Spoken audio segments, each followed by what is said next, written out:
이상한 변호사 우영우라는 드라마가 있는데요. 사람들이 많이 본다 그러네요. 여러분도 보고 있습니까? 이 주인공 우영우라는 변호사가 자폐 스펙트럼 장애가 있는 변호사인데, 그래서 이상한 변호사 이렇게 제목을 붙인 것 같습니다. 이 자폐증이 있는 사람은 사회생활 하기가 쉽지 않지요. 다른 사람과 만남을 굉장히 어려워하고요. 자기 마음을 다른 사람에게 열지 못합니다. 그런데 이 자폐증이 있는 사람 가운데 어느 한쪽에 엄청난 재능을 보이는 사람도 있다 그러는데, 그림을 기가 막히게 그린 사람이 있는가 하면 피아노를 아주 잘 치는 사람, 한번 듣기만 해도 그걸 그대로 외워칠 수 있는 재능, 또 어떤 사람은 한 번 읽은 글을 한 번만 읽었는데 그대로 다 외우는 재능. 그래서 전화번호부를 옛날에 두껍잖아요. 이거를 한 번 보면 다 외우는 그런 재능도 있고 있는데, 이 드라마에 나오는 주인공 그 아버지가 법대를 다녔는데 어릴 때부터 그래서 집에 법률책이 있었던 거죠. 그래서 그 책을 읽으면서 그 법을 어릴 때 다 외운 겁니다. 드라마에서는 이 주인공이 서울법대를 수석 입학, 수석 졸업하고 로스쿨에서도 수석 졸업하고, 그리고 변호사가 되어 사건을 다루는 이야기가 나오는데, 이 드라마를 사람들이 좋아하는 게 그 사람들 마음을 따뜻하게 감싸주는, 그래서 즐겨 본다고 합니다. 이 우영우 변호사가 재판장에서 이렇게 말합니다. 저는 자폐 스펙트럼 장애를 가지고 있어서 여러분이 보시기에 말이 어눌하고 행동이 어색할 수 있습니다. 하지만 법을 사랑하고 피고인을 존중하는 마음은 여느 변호사와 다르지 않습니다. 이 대사를 들으면서 이 법을 사랑한다, 이 말이 귀에 쏙 들어왔는데, 그리고 억울하게 피고인이 된 사람에게 이런 말도 합니다. 법은 마음을 들여다본다. 같은 잘못을 저질렀어도 어떤 마음으로 저질렀는가 따라 죄가 달라진다.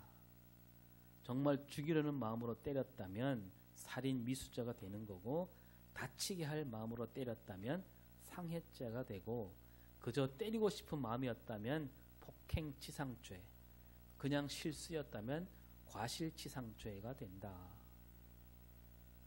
정말 그렇습니다. 어떤 마음으로 잘못을 저질렀는가, 같은 잘못이라 할지라도 거기에 따라서 죄가 달라지고, 죄가 달라지면 형벌이 달라지겠지요.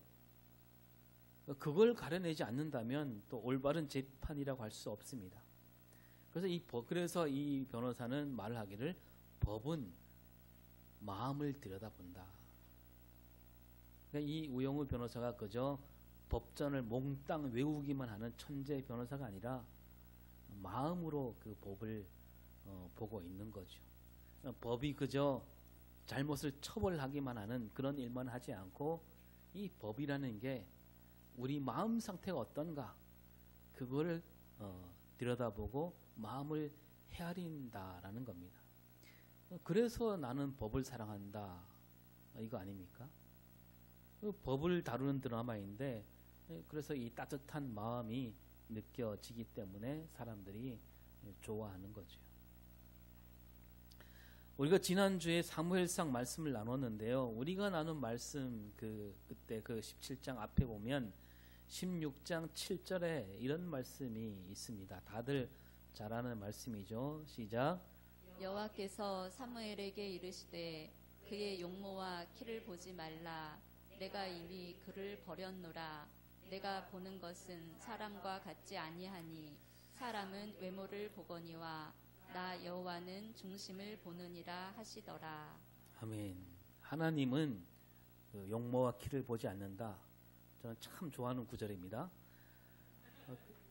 근데 하나님은 뭘 보신다고요? 중심을 보신다. 마음을 보신다는 거예요. 그래서 이 드라마 작가도 아마 예수 믿는 사람이 아닐까 싶습니다. 우리 기독교 신앙은 이렇게 마음가짐에서 비롯되는 거예요. 그래서 예수님도 말씀하시기를 네 마음을 다하고 뜻을 다하여 주 너의 하나님을 사랑하라. 그냥 사랑하라가 아니라 마음을 다해서. 하나님을 사랑하되 마음을 다해 사랑해야 한다. 우리는 왜 마음을 다해서 사랑해야 될까요? 마음을 다해 사랑하지 않으면 하나님께 혼납니까? 벌 받습니까? 아니죠. 하나님께서 먼저 우리를 사랑하셨고 그 사랑은 이루 말할 수 없는 만큼 큰 사랑이기 때문입니다. 하늘을 두루마리 삼고 바다를 먹물 삼아도 다 담을 수 없는 사랑, 그런 사랑을 우리가 받았잖아요. 근데 그 우리가 뭘 잘해서 받은 사랑이 아닙니다. 우리가 잘한 거 하나도 없지만 하나님께 우리가 받았습니다. 그런 사랑을 받았습니다. 하나님께 받은 사랑은 따라서 거저받은 사랑이라 그러잖아요. 이 거저받은 사랑, 하나님께 우리가 사랑을 거저받았다, 이걸 가리켜서 우리가 뭐라고 부르냐면 은혜다 부르는 거예요. 은혜. 다시 말해서 우리는 하나님께 크나큰 은혜를 입었기에 우리는 하나님을 사랑하되 마음을 다해 사랑해야 된다는 거죠. 오늘 말씀은 하나님께 은혜를 입은 사람이라면 마땅히 할 일을 말씀하고 있습니다. 바울이 고린도 교회에게 하는 말인데요. 한마디로 하면 뭐냐면 하나님께 은혜 받은 사람이라면 너희 고린도 교회 사람들도 저 마게도냐에 있는 교회들처럼 하라 그럽니다. 마게도냐 교회가 어떻게 했는가? 오늘 새벽에도 말씀을 나눴지만 2절을 볼까요? 시작. 환난의 많은 시련 가운데서 그들의 넘치는 기쁨과 극심한 가난이 그들의 풍성한 연보를 넘치도록 하게 하였느니라. 예, 이 마게도냐 교회가 그렇게 하고 있다는 거예요. 두 가지를 말하는데, 먼저 마게도냐에 있는 교회들은 많은 어려움 가운데서도 기쁨이 넘치고 있다. 초대교회가 다 어려움을 겪고 있다는 것은 우리가 알고 있습니다. 그런 온갖 환난이 있는데도 마게도냐에 있는 교회들은 그 환난을 어떻게 이겨요? 기쁨으로 이겨내고 있다는 거예요. 그리고 또 하나 뭡니까? 마게도냐에 있는 교회들이 뭐가 풍성해요? 연보가 풍성하다. 연보, 헌금이에요. 그런데 그들이 가진 게 많아갖고 그 동네가 부자라서 헌금이 많다, 이게 아닙니다. 뭐라고 합니까? 그 교회들도 다 극심한 가난 가운데 있다. 가진 것이 없는데도 그렇게 헌금이 많다. 그리고 3절에서 뭐라고 하죠? 시작. 내가 증언하노니 그들이 힘대로 할 뿐 아니라 힘에 지나도록 자원하여. 네, 이 마게도냐에 있는 교회들은 있는 힘껏 헌금하는 것이 아니라 힘에 지나도록 헌금을 스스로 하고 있다고 합니다. 이 당시 이 헌금은 다 구제 사역에 쓰는데요. 헌금을 모아서 이제 어렵게 살아간 이들을 도왔던 거죠. 근데 이 마게도냐 교회들은 누가 말하지 않아도 스스로 헌금을 하는데 넘치도록 했다는 거예요. 바울과 디모데가 생각했던 것보다 훨씬 더 많은 헌금이 모아졌다는 겁니다. 그래서 4절에서 이렇게 말합니다. 시작. 이 은혜와 성도 섬기는 일에 참여함에 대하여 우리에게 간절히 구하니. 예, 이 마게도냐 교회들은 이 다른 사람을 돕는 일, 섬기는 일, 거기에 자기들도 뛰어들게 해달라고 바울과 디모데에게 애타게 말했다는 거예요. 그러니까 넘치도록 헌금한 것도 모자라서 몸으로 나서서 섬기겠다. 그리고 5절에 시작. 우리가 바라던 것뿐 아니라 그들이 먼저 자신을 주께 드리고 또 하나님의 뜻을 따라 우리에게 주었도다. 예, 이 바울과 디모데는 마게도냐 교회들에게 너희들 형편에 맞게 그 구제 사역에 쓸 수 있도록 헌금을 해달라 그랬는데, 그들은 그걸 넘어서서 아까도 말한 것처럼 넘치도록 헌금했을 뿐만 아니라 자기 자신을 하나님께 드리는 사람들이었다는 겁니다. 자기 자신을 드리는 마음, 그런 마음이 있으니까 뭐 헌금 못할 게 없잖아요. 그 헌금이 상상을 뛰어넘게 되었던 거죠. 그리고 그 헌금을 모아서 바울과 디모데에게 건네주은 겁니다.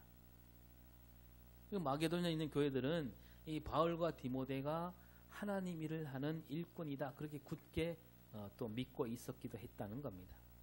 다른 교회들은 막 바울 보고 사도가 맞느냐 막 그러고 있는데 이 교회들은 그렇지 않았다는 거예요. 이 마게도냐 교회들은 막 있는 힘껏 뭐 없는 것까지 다 긁어 모아서 헌금하면서 당시 초대교회 모든 교회들에게 본보기가 되는 그런 모습을 보이고 있다는 겁니다. 그 이 마게도냐 교회가 어떻게 이런 교회가 될 수 있느냐? 이걸 바울이 뭐라고 하냐면요. 통틀어서 1절에 이렇게 말합니다. 시작. 형제들아, 하나님께서 마게도냐 교회들에게 주신 은혜를 우리가 너희에게 알리노니. 예, 하나님이 주신 은혜. 바울은 은혜라는 말을 많이 하고 있는데요. 하나님께서 이 마게도냐 교회들에게 은혜를 주셨다. 하나님께서 마게도냐 교회들에게 은혜를 주셨기에 그 교회들이 그렇게 헌금했고 섬기는 일에 뛰어들고 있었다라는 뜻입니다. 그래서 바울이 그 교회들을 보면서 그게 자기에게도 큰 은혜가 된 거죠.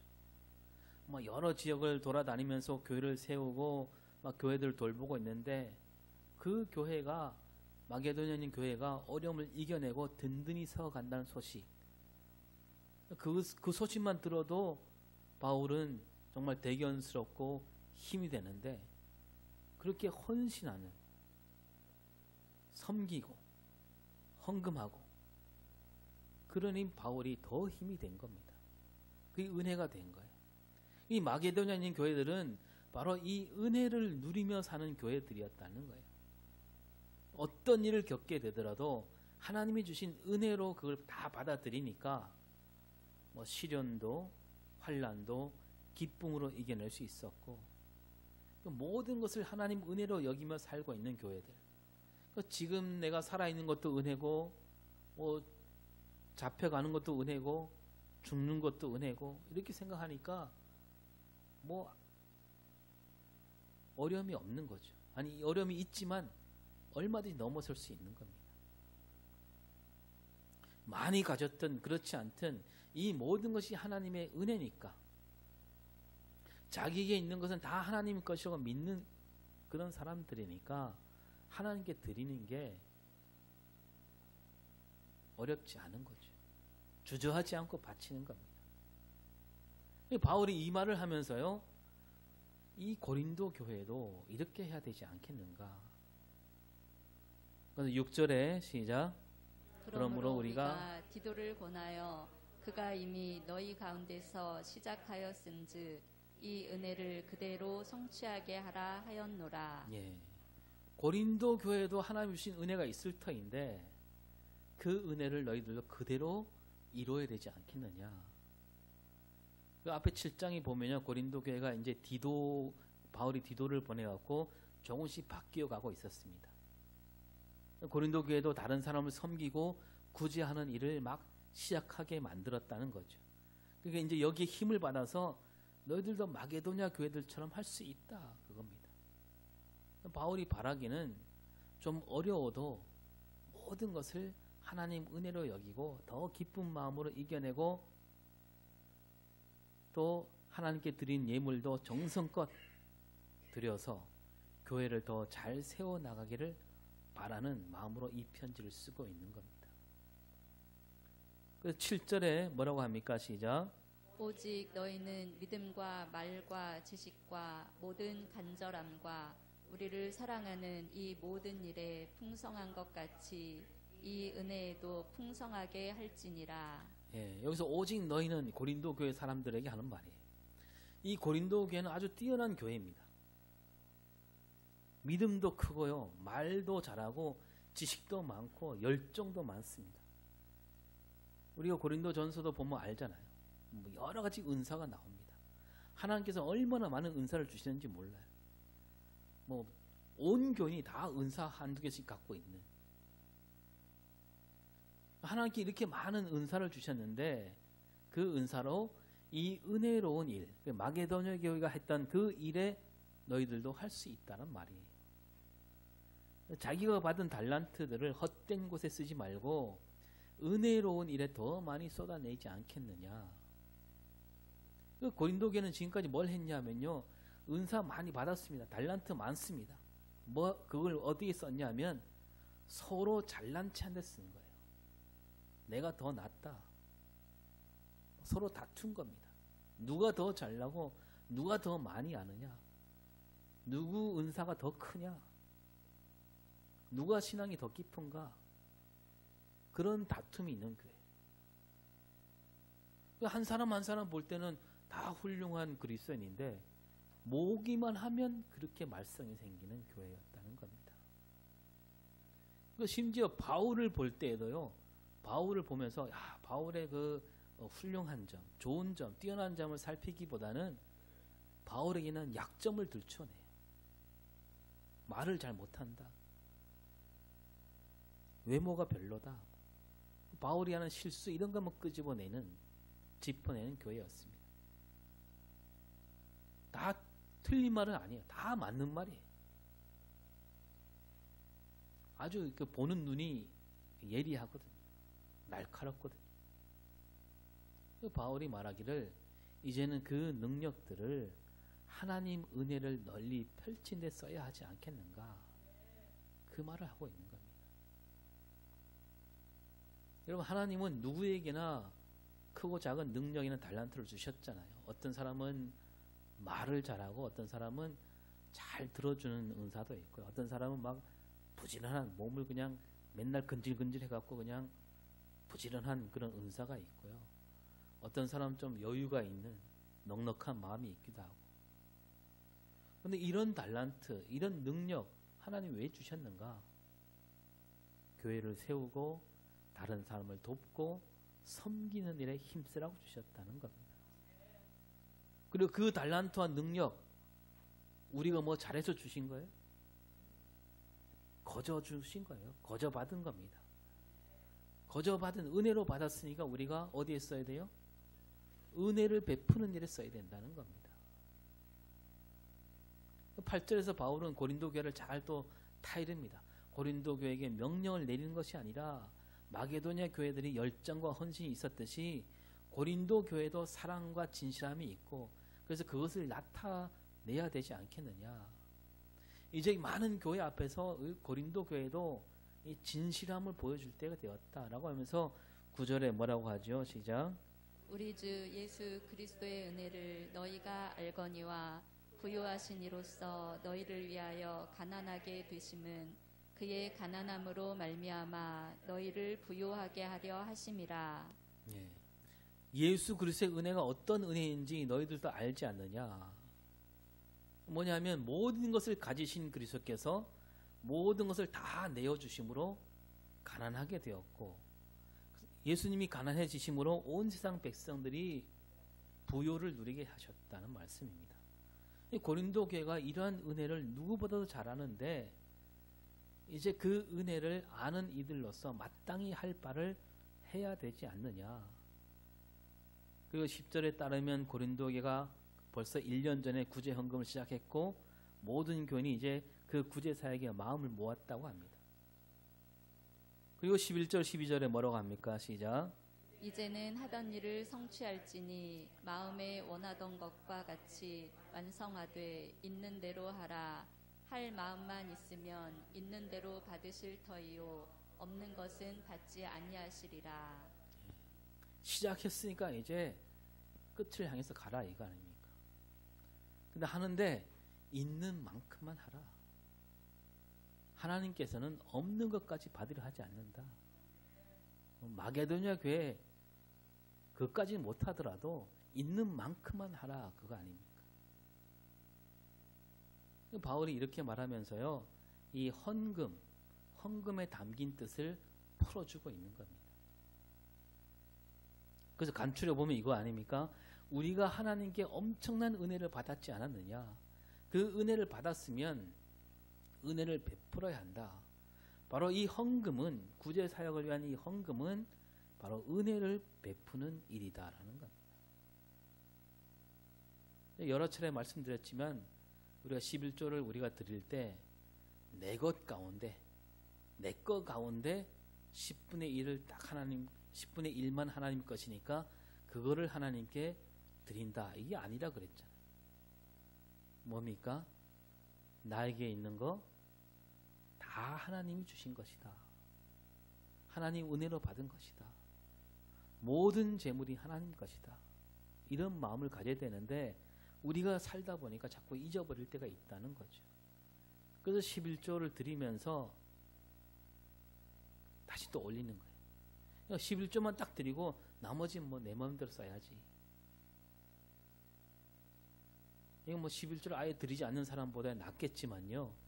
11조는 그런 뜻이 아닙니다. 하나님께서 다 주셨어. 하나님께 주신 것 그 가운데 10분의 1을 드리면서 하나님 저에게 있는 것은 다 하나님 것입니다. 라는 그런 고백으로 드리는 거죠. 이 마게도냐에 있는 교회들이 그렇게 하지 않았습니까? 그 교회들은요, 재정이 모자라지 않는 거예요. 교인들 한 사람 한 사람 보면 어려운데 교회가 할 수 있는 일들은 다 한 거예요. 오늘 우리 그리스도인들도 바로 그런 마음가짐이 있어야 되지 않느냐. 여러분, 우리가 하는 말 중에 가장 많이 하는 말이 은혜를 나눈다. 이 말 자주 하잖아요. 하나님께 받은 은혜를 서로 나눠봅시다. 그렇게 하지요.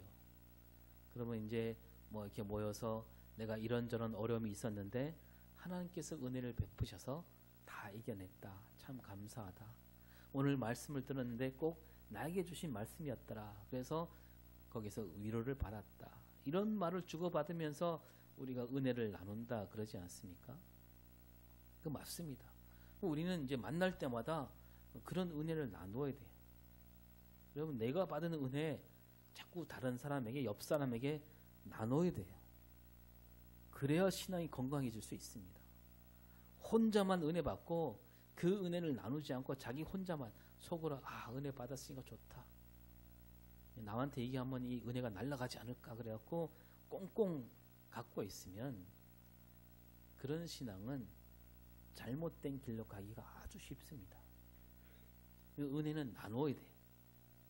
근데 우리 여기서 한 걸음 더 나가야 되는데 오늘 말씀에 말로만 나누는 은혜 거기에 그치지 말고 행동으로, 몸으로 나누라는 얘기입니다. 여러분, 출애굽기 23장 15절에 이런 말씀이 있죠. 시작. 빈손으로 내 앞에 나오지 말지니라. 네, 하나님께서 이스라엘 백성들이 지켜야 할 절기를 말씀하시면서 하나님 앞에 올 때 어떻게 오지 말라고요? 빈손으로 오지 말라. 왜 그렇게 말씀하셨을까요? 하나님은 그냥 받기를 좋아하신 분인가요? 뭐라도 갖다 바쳐야 하나님이 복을 주십니까? 아니잖아요. 하나님은 세상을 지으신 분이에요. 온 세상이 다 하나님 것인데 우리가 바치지 않아도 이 세상 모든 게 다 하나님 것이잖아요. 빈손으로 오지 말라 이 말씀은요, 앞에 잠깐 말씀드린 대로 하나님 저에게 있는 모든 거 다 하나님이 주셨지 않습니까? 라는 뜻을 담아서 하나님께 갖고 나오라는 말씀이에요. 그 시편 말씀에 우리가 감사로 제사 드린 자가 하나님을 영화롭게 한다. 하나님 앞에 올 때 늘 감사하는 마음, 그 감사하는 마음을 담아서 어디에 담아서 와요? 네, 그렇죠. 빈손에 담는 게 아니고 하나님 여기 마음이 있어요. 그게 아니라 재물에다가 마음을 담아서 하나님께 갖고 오면 하나님이 영광을 받으신다는 거예요. 하나님께 감사하는 마음을 담아서 재물을 드릴 때 그때 비로소 온전한 제사가 된다라는 것이 구약시대에 나온 제사에 담긴 뜻이라는 겁니다. 오늘 우리가 드린 재물은 뭡니까? 우리도 뭐 저기 염소 키워갖고 잡아서 와야 되나요? 우리가 드린 재물이 뭐예요? 헌금이잖아요. 이 헌금에 그런 뜻이 있는 거예요. 지난 한 주간 돌아보니까 하나님께 정말 큰 은혜를 받았는데 감사하는 마음을 안고 하나님 앞에 와서 예배하는 거예요. 그 예배 시간이 헌금 시간이 있는 거 아니겠습니까? 여러분 제가 이런 설교 좀 조심해서 말씀드리지만 헌금을 많이 하라 그런 뜻이 아니에요. 적든 많든 우리가 마음을 드려야 된다는 거예요. 그 마음을 나타내야 된다는 거예요. 우리가 예배 드린다 그렇게 말하잖아요. 그러니까 드릴 수 있어야 예배가 되는 거 아닙니까? 하나님께 은혜 받았으니까 하나님 제가 은혜 받았습니다 라고 하나님 앞에 말씀드려야죠. 받아놓고는 아무 말 없으면 이만큼 은혜 받았습니다는 뜻으로 헌금 시간이 있는 거예요. 그래서 좀 까탈스럽게 말하자면 사실 헌금 시간이 없는 예배는 예배라고 하기가 어려운 거예요. 그냥 우리가 말하기 좋게 오후 찬양 예배, 수요 예배, 새벽 예배 그러지만요. 굳이 따지면 그것은 예배라기보다 그냥 집회나 기도회가 되는 거죠. 오늘 우리 교회들도 이 헌금 정신을 되살려야 되는 거예요. 우리 한국교회가 처음에는 정말 그렇게 신앙생활 잘했습니다. 교회에 모인 이들이 다 어려운 사람들이었어요. 처음에. 뭐 양반도 있지만 사회에서 대접을 받지 못한 사람들이 더 많이 있었습니다. 그들이 가진 게 없어요. 몸 하나밖에 없어요. 하나님께 드릴 게 없으니까 헌금이 없으니까 뭘 했냐면 날연보를 드렸다 그러면 날연보. 날연보 돈으로 헌금하는 것이 아니라 이 한 날 하루 온종일을 하나님께 드리겠다. 그 한 날을 잡아서요. 그날은 자기 집안일 안 하고 하나님께 바치는 일만 한 거예요. 하나님께 바치는 일이 뭘까? 교회에서 뭐 하라고 하는 일, 뭐 누구를 도우라 했으면 하루 종일 그 사람을 돕는 일을 하는 거예요. 이 한국교회 아름다운 전통이에요. 그래서 은혜 받은 사람이라면 반드시 하나님께 드려야 되고 또 마땅히 할 일이라는 겁니다. 여러분 은혜는 쌓아두면 안 돼요. 쌓아두면 벌써 그것은 은혜가 아닌 거예요. 조금이라도 쌓아두면 그것은 은혜가 아니에요. 은혜 받았으면 어떻게 해요? 바로 은혜롭게 써야 됩니다. 여러분 15절에 뭐라고 되어 있습니까? 기록된 것 같이 많이 거둔 자도 남지 아니하였고 적게 거둔 자도 모자라지 아니하였느니라. 예. 우리 은혜란 출애굽기 16장에 이스라엘 백성들이 하늘에서 떨어지는 만나를 거두는 일과 같다. 하나님께서 만나를 내려주신 거, 은혜를 내려주신 거 똑같은 모양이잖아요. 근데 이 만나는 욕심으로 이틀치를 가져가게 되면 어떻게 된다고요? 이튿날에는 먹지 못하게 되는 거예요. 자기만 먹지 못하는 게 아니라 좀 늦게 나온 사람은 먹고서 그 사람도 먹지 못하는 거예요. 여러분 오늘 우리도 그런 경험 하지 않습니까? 뭐 먹을 것이 좀 생기면 두고두고 먹으려고 어디에 넣어놔요? 냉장고에 넣어놓습니다. 깊숙이 쟁여 놓습니다. 나중에 꼭 먹어야지. 그러다 뭐 잊어버리고 어떻게 됩니까? 나중에 꺼내보면 못 먹고 버리게 되지 않습니까? 그래서 그런 말이 나오잖아요. 음식을 지나치게 아끼면 뭐가 된다? 그게 된다. 여러분 은혜도 마찬가지예요. 은혜 받으면 받을수록 좋은 거예요.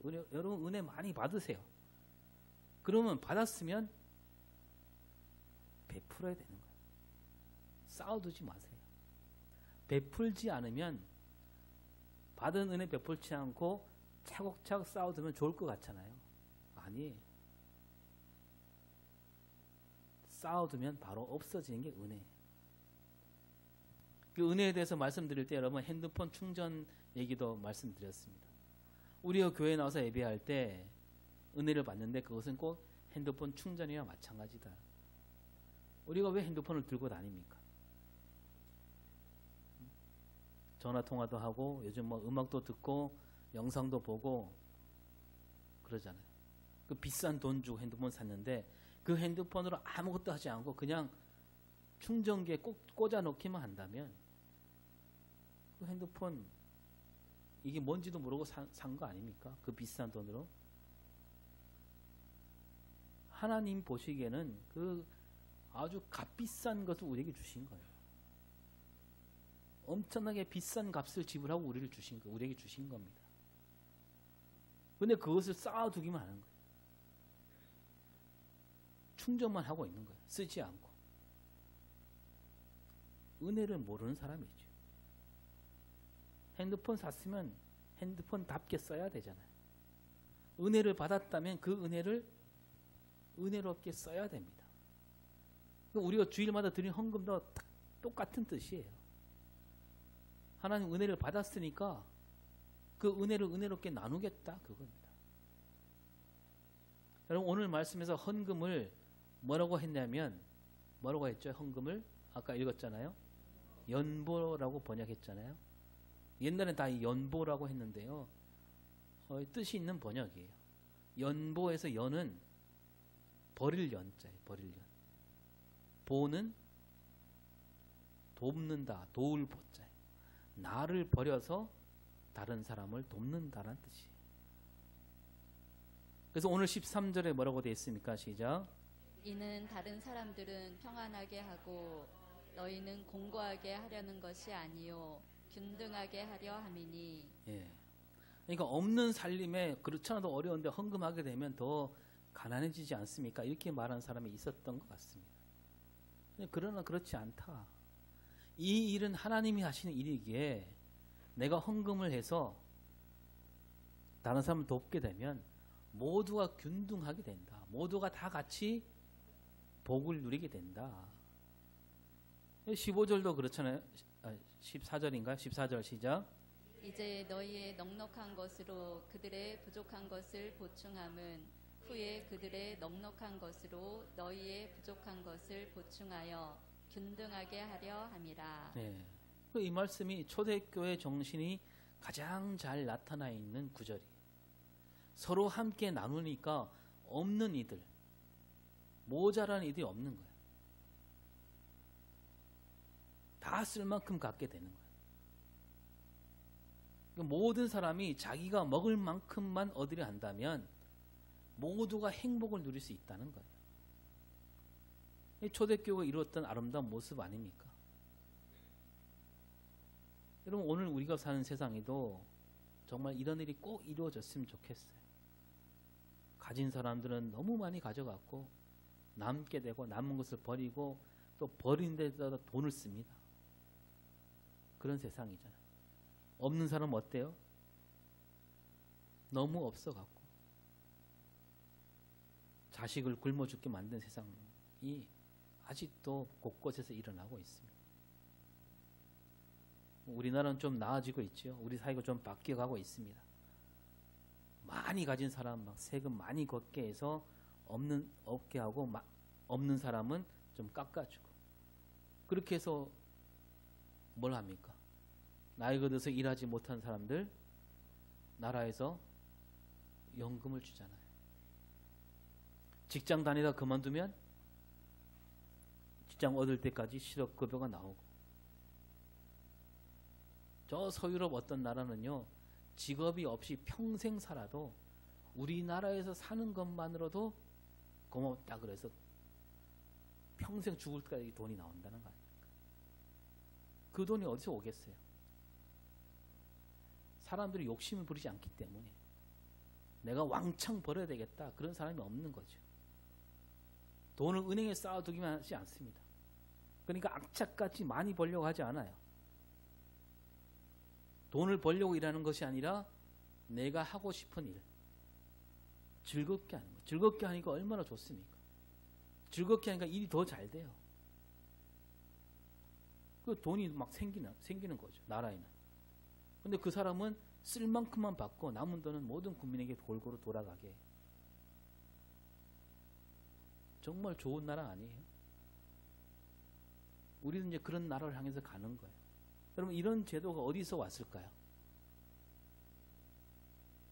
이런 제도가 바로 오늘 성경 말씀에서 온 거예요. 나에게 있는 모든 것 다 하나님 은혜로 여기고 그 은혜를 은혜롭게 베풀고 그러면 세상이 바뀐다는 거예요. 그러니까 세상을 바꾸는 힘이 어디 있느냐? 은혜에 있는 거예요. 여러분 오늘도 우리가 받은 은혜를 여러분 다 은혜 받았잖아요. 은혜 받았으니까 이 자리에 앉아 있는 거 아닙니까? 그 받은 은혜를 은혜롭게 베풀며 살아가는 저와 여러분이 되기를 바랍니다. 기도하겠습니다. 하나님께 받은 은혜가 얼마나 큰지 우리는 잘 알고 있습니다. 하나님이 은혜를 세상에 널리 널리 펼치는 우리 삶이 되게 하시고 마침내 은혜로 세상을 바꾸는 우리 삶이 되게 하여 주시옵소서. 감사드리며 예수님 이름으로 기도합니다.